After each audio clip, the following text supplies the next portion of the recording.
Welcome to Talking with Tatchell. Around the world today, there are about 30 conflicts, 30 major conflicts causing immense human suffering.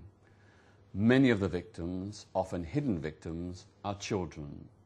Child soldiers, forced or pressured into armies or militias, street children and orphans, children in prison, children forced into the sex industry. The whole issue of children in conflict situations is one we don't hear enough about and which the international community is not addressing with sufficient vigour. With me to discuss the needs of children in conflict situations and the urgency for greater international action is Mark Waddington, the Chief Executive of War Child, which campaigns to support children in conflict situations. Welcome, Mark. Thank you, Peter. I wonder if we could start by just getting an overview about the number of children in war and conflict zones and the scale of suffering and victimhood they face. Yeah, I think the scale is probably bigger than most people actually understand it to be. According to the UN, over the past 10 years, we've had more than 2 million children die in conflict zones as a direct result of violence. That's one child every 3 minutes, or 10 children by the end of this interview. More than 6 million in the same period have been permanently disabled by war, and more than 250,000 children have been conscripted into various militia groups and armies. But the scale and the scope of the effects of conflict on children go well beyond the bombs and the bullets. For example, in places like the Democratic Republic of Congo, the Lancet reported last year in January that 1,300 people were dying every day, over and above what we would expect in the Congo to die every day, because of the consequences of war, such as having a health infrastructure utterly destroyed. So the effects of war go well beyond the violence that one would immediately expect to affect children. And what are the key conflict zones where the suffering of children is particularly acute? You mentioned the Democratic Republic of the Congo. Where else? Yeah, I mean the Democratic Republic of Congo. If we start there, we've lost more than 4 million people there since 1998. That's the single largest loss of life since the Second World War. 655,000 people dead, again reported in the Lancet in October of last year in Iraq, and then many tens of thousands more in Afghanistan, Myanmar, Sri Lanka, and so on and so forth. Colombia. We have 30 to 40 fragile states around the world, and the Undersecretary General for Children in Armed Conflict reported 19 situations of grave concern currently where children were being affected by conflict. So it's a very big problem. It's a global problem. A global problem. And can we just go through like particular areas like child soldiers? You mentioned 250,000 or more children being conscripted into militias and armies. Tell us a little bit about those kinds of experiences. What children are going through there, and I mean some are very young, 9 or 10 or That's 12 right. years of age. We have experiences from countries such as Sierra Leone, where children were forcibly conscripted into the rebel groups, the RUF there, and then put through several weeks of starvation, beating, brutalisation, and addicted to drugs. For example, they have a substance there, or had at the time, called brown, which is a mixture of gunpowder and cocaine, which they use to desensitise children to violence. They would then take the children into the bush and force them to commit atrocities that would very often be in their own villages against their own family members, and therefore the child could never go back. And then they would reconstruct that child around the ideology, and then you have compliant, trained, vicious, desensitised combatants as young as 7, more often aged between 10 and 14. Many of them young boys, but very often many girls hidden within those forces. So of the 250 to 300,000 children currently serving in militia around the world, 40% are actually girls. These girls are often used as combatants, but more commonly as sex slaves, as porters, and most insidiously as spies. Mm. And what about, say, another area like Uganda? Which we think, you know, the conflict there has been largely resolved, but well, it's at a very sensitive stage right now. We have the Lord's Resistance Army and the Ugandan government who are talking, but we also have very complex issues to deal with the International Criminal Court having warrants for arrest for the leaders of the Lord's Resistance Army, which is creating challenges within the process towards peace right now there. And this is quite a new arena for many of us because the International Criminal Court quite rightly is gaining teeth and power to hold these people to account, and how that happens needs to be carefully choreographed. We know that well in excess of 30,000 children have been conscripted by the LRA over the past 2 decades. Many of them have been taken from their villages at night and forced again into barbaric acts. And now we face the process of reintegration, which we have had our own experiences of in the Democratic Republic of Congo, just next door, and is a huge task facing organisations like Watch Child. Mm. And we should remind everyone that this is Uganda, a member of the Commonwealth, that is going later this year to host the Commonwealth Summit in its capital, Kampala. Correct. You know, it's a country riven by such incredible human rights abuses. Absolutely. Even against children. Yes. Taking the issue on to beyond child soldiers to street children, here's another issue of children who are often orphaned or whose parents are destitute and are forced out on the streets. When you talk about the numbers and the kinds of situations and scenarios. Globally, it's variously estimated, but the figure that we work on is roughly 250 million children globally live and work on the streets at any one time. The children, obviously, that we're interested in are those children who live and work on the streets in war zones. So in places like South Iraq, where we operate, in Congo, in Kinshasa, the capital there, and also in areas of Afghanistan, where we also work. But street children really are marginalised acutely in areas of conflict and post-conflict emergency.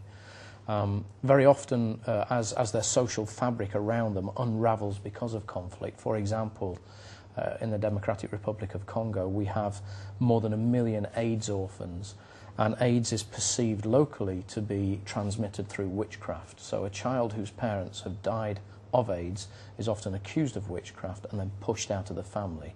And so we have a huge street child crisis in the Democratic Republic of Congo, with estimates nationally varying from about 40,000 to 75,000 at any one time. Mm. And when it comes to children in prison, a lot of children, some are born in prison because their parents have been jailed, political prisoners, you know, members of the wrong political party or the wrong clan. And of course some children themselves are in prison because of, you know, perhaps they were child soldiers or whatever. Do you want to talk a little bit about the dilemmas and problems faced by children in prison? Sure. I mean, going back to Congo again, street children are rounded up on a regular basis and held in detention without charge, very usually with other adults. In places like Afghanistan, we work to separate children from prison. Many of those children are in prison for very, very petty crimes such as stealing $5 and so on. Some are certainly there for serious issues, but the vast majority are not. And they are there because they don't have the political agency to work through the judiciary in an effective manner, and therefore because they cannot bribe people, they end up in prison. The situation facing girls is more acute than the situation facing boys. We have instances in Afghanistan where young girls have lost their father and by tradition therefore come under the support of their uncle. And in one case that we have been working on, the uncle had a significant drug debt and used his niece to pay to attract a dowry to pay that drug debt off. The mother and the girl refused to get married to the person in question, and so the guy felt dishonoured, paid the police, and the child was arrested and put in prison, and is there currently at the moment. Mm.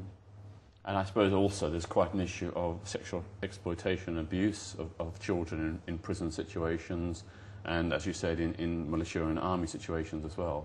Children become acutely vulnerable in those situations. We assume for the most part that children are more resilient than they are vulnerable, and therefore they are agents of their own protection, and that's a very important assumption, because it means rather than imposing protection on them, we actually support them to protect themselves along with the community. But in cases where children are conscripted into militia and held in prison without any proper monitoring and protection, then they are acutely vulnerable in those situations. I know from the human rights work I've done in Iraq, I've come across many cases of young people being held in prison and being subjected to extreme sexual violence and abuse. And also, of course, in the breakdown of law and order and the chaos of Iraq, criminal gangs have been able to blackmail young people into the sex industry.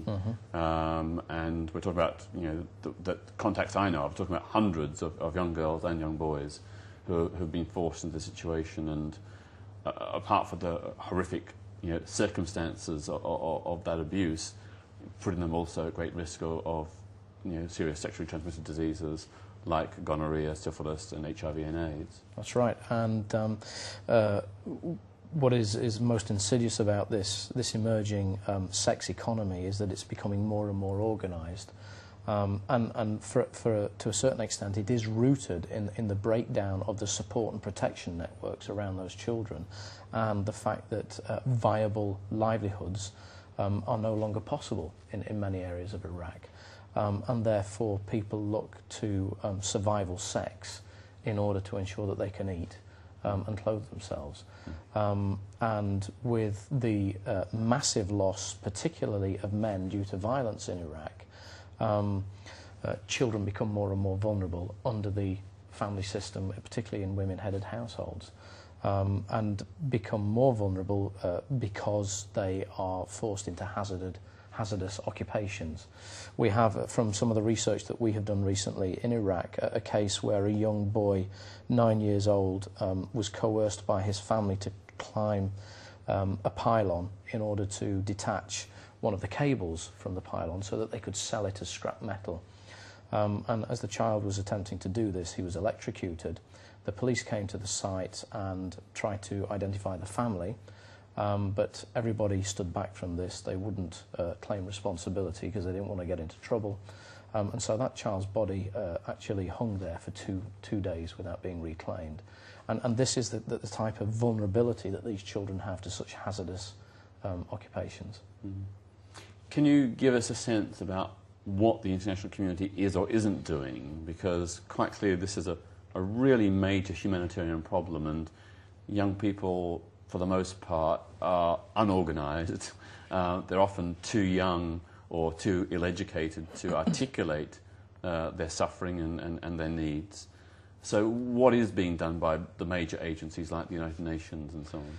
Well, for example, the United Nations has committed immense resources in the Democratic Republic of Congo. It is currently the world's largest peacekeeping force, world's largest UN mission, with more than 17,000 UN troops there. But primarily the UN is involved in security sector reform and governance and peacekeeping.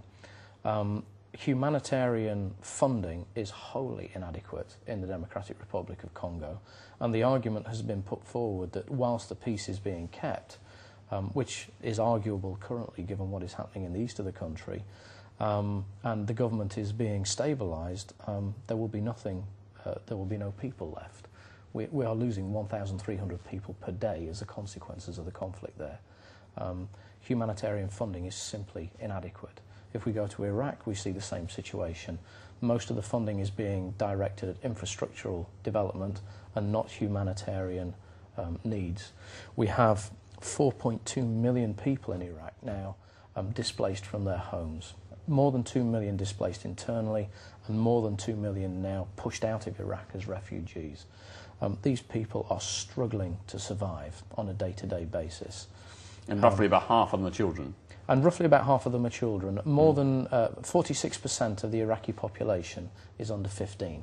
So we can say that very roughly 50% of the Iraqi population or more are children. And so in terms of those 4.2 million 4.2 million people, we can estimate that more than 2 million are children. So the effects are absolutely huge. You know, this is like people displaced in their home, their communities, their education, Absolutely. The health service infrastructure. No support networks around them. Very limited support networks around them. And the humanitarian funding is not being provided. And very often in places like Congo, people are saying, well, the infrastructure is not there to invest in, therefore we can't, or it's too corrupt, therefore we daren't. In Iraq, people use security as a pretext not to do that. And our challenge to much of the international community, and there are many people working in Iraq doing very, very good work, but our broad challenge to the international community, particularly with Iraq, is not to assume generalised violence.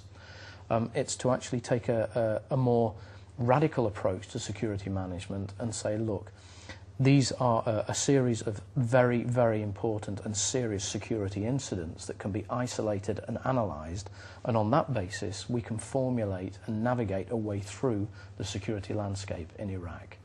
And it's absolutely vital that non-governmental organisations are able to carve out their own humanitarian space without political prejudice or judicial prejudice in doing that. And currently that's not happening. Yeah, it sounds from what you're saying that the big agencies are doing the infrastructural investment, but the humanitarian work is relatively weak, which makes it all the more important that organisations like yours, War Child, does have the resources to do that hands-on, person-to-person work. Do you want to tell us a little bit about the sort of work you're doing maybe in 2 or 3 different places? Surely. War Child works directly with children themselves. So, for example, in the Democratic Republic of Congo, we have a project with ex-child soldiers. It's primarily young boys who have been demobilised from the army, have come out of the army with their own wives and children, aged 14 to 16. And are not being accepted by their communities. They're a burden, an economic burden on their families. They have behavioural challenges and disorders and are being constantly marginalised. They turn to drugs, they turn to crime, making their situation worse. So one of the things that we've been doing with these children is to actually train them in developing their own sustainable and viable livelihood system, and then to provide them with grants to actually take those ideas forward. And that could be anything as basic as providing a grant for a bicycle so that they can ferry goods to and from the local market and get paid for that, to buying fishing nets and so on and so forth. And in doing that, they are forced to engage with their local networks, economic networks, and negotiate with them, which gains them respect, it gains leverage and access to other resources on the one hand. On the other hand, they're showing that they are dependent and not a burden on their community. And therefore they're beginning to overcome marginalisation for themselves. Whilst we work with those children directly, we also work with local leaders in overcoming negative attitudes to these children and also building a sense of duty and care for them. And that's actually had quite a lot of success in terms of the genuine reintegration of these children over a period of about 18 months. But we also work, because we work in a very focused manner in small communities, the extent to which we can work directly with children is always limited. Occasionally it's limited by security, and therefore we always look to multiply the impact of our work. So we take our learning from the field, from the cowshed floor, and we put this into our advocacy and lobbying work so that we change policy at a structural level and thereby benefit many more children than we can work directly with. So, for example, in Congo, we recently met with the president of the country, Joseph Kabila, and we gained his agreement to constitute a high-ranking panel that would plan the implementation of the Convention on the Rights of the Child, and also hardwire the 5 umbrella rights into every ministerial portfolio as permanent terms of reference. This gives us the legal instrumentation to refer to now to hold abusers of children to account, and also to ensure that the development of the policy architecture of the new government actually refers to the needs and protection of children. And our challenge now is to push that forward at a national level. You want to tell us a bit about, say, another example, work you're doing with, say, street children in other areas and zones of conflict? Yep. In South Iraq, we work with street children and have done for the past 4 to 5 years. We've rehabilitated drop-in centres. So these are centres in which street children can come in, gain counselling, get advice, be signposted to education. Some of these street children have been displaced. Many of them are returning back from Iraq since the fall of Saddam, but they don't have Iraqi nationality papers and therefore can't go to school.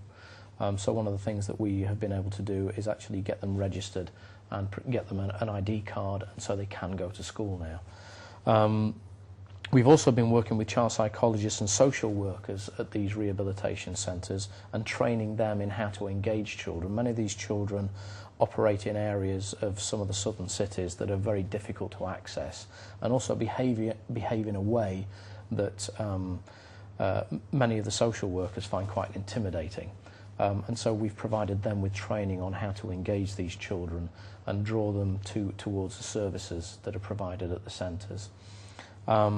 We've worked very closely on street children issues in Congo, which is a big issue there, in getting British parliamentarians down there to look at the problem, because Britain is now the single largest donor of the Democratic Republic of Congo, and therefore we have significant leverage with the government. So we've taken politicians down there to look at that. And are you actually getting Foreign Office or international development funding? We get a lot of funding from the Department for International Development, both for work here in the UK with our schools programme, and also overseas. We get a lot of DFID funding for our work in Afghanistan currently, and we've also received DFID funding previously for our work in Iraq. So yes, we've been able to bring British politicians down to help influence and shape our view of what Britain can do in those various locations. And what about the situation faced by children in prison? What work are you doing there? Well, this is specific to our work in Afghanistan. Children are routinely held in detention with adults throughout Afghanistan, and in fact we have been the only agency to successfully separate children from adults within the country. And we have recently met with ministers of state to discuss how this can become a policy nationally, such that the government takes responsibility for it rather than relying on an NGO to do it. We've shown how it can be done. We're working with the government to support and advise them on how this can be done. And now the deal is to create the policy architecture to ensure that that's scaled up nationally. When we've done this, there has been a complete change in the well-being of the children in every case. And one of the projects that I personally am proudest of is actually the kindergarten that we have built for children who accompany their mothers into prison. And this service is about 75 children at any one time, all of whom we pick up in the morning, bring to the kindergarten, provide them with education, recreational facilities, we feed them, care for them, and then take them back to the prison at the end of the day. And over the years, we've now built up a relationship with the prison authorities, who have now allowed us to actually go into the prisons to work directly with their mothers on caring for their children, and also on the prison staff for their duty of care for the children. So it's very hands-on practical work, producing tangible results, but also, through the example of your project, providing a template which can be scaled up and throughout the country. Exactly, exactly. I mean, do you want to give it a flavour of any other particular projects that you're doing else in other conflict zones? Yeah, we've just started work in southern Iraq on monitoring children in prison there. We have worked closely with other organisations, including Save the Children, on ensuring that the Convention on the Rights of the Child is referred to in the new constitution, which now gives us the legal instrumentation whilst we are monitoring to refer back to when we go into detention centres in South Iraq and look at the well-being of children there and monitor them. By virtue of the fact that we are there monitoring those children, there has been a reduction in abuse of them. Also, we have got projects in Uganda that are just getting underway up in the north, which are now focusing on work with child-headed households, particularly girl child-headed households. The situations facing girl childs in those situations are very acute. These are children that are vulnerable to sexual exploitation. They have several dependents. They have very little economic and political agency to protect those dependents and even themselves. So we're working with local authorities to see what can be done to enable those children to be better protected. In Congo, we provide support to street child centres in Kinshasa, where children can come for shelter, something to eat. We provide them with education. We get them back into schools and so forth.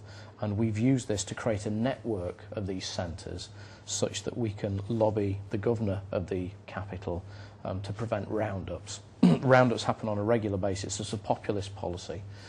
So we go to the governor and basically say, you know, there are better ways of dealing with this. Yeah.